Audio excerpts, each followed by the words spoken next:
esprit simplement tourné vers la compétition sportive. Mais moi j'ai pu le rencontrer il y a un fait nouveau, c'est l'entamé du Lac de la Faim, il en est à son 23e jour. Moi je l'ai rencontré il y a 10 jours, il y a 12 jours.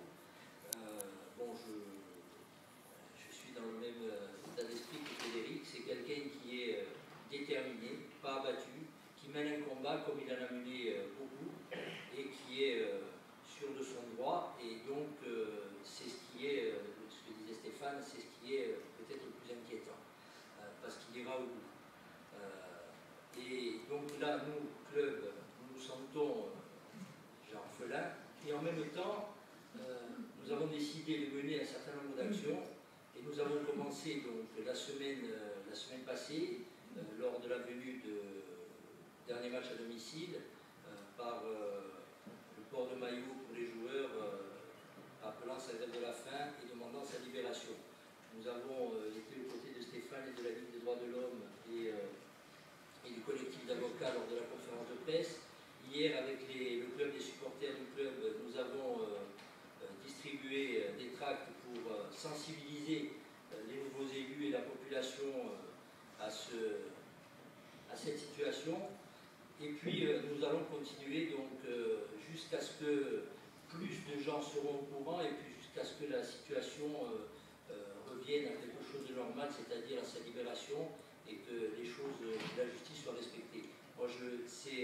dirais c'est un message de soutien, et puis en même temps je voudrais rappeler une chose, parce qu'on entend et on lit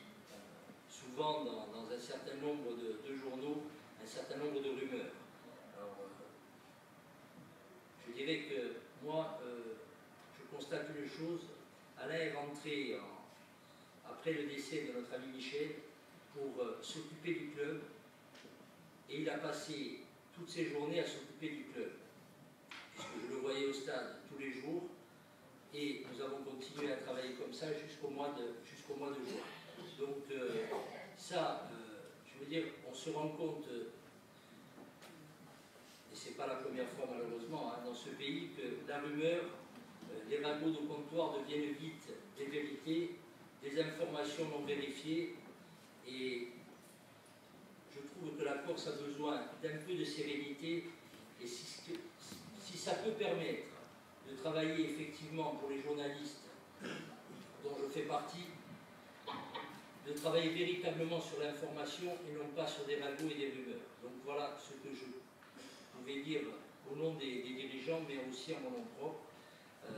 pour apporter notre soutien à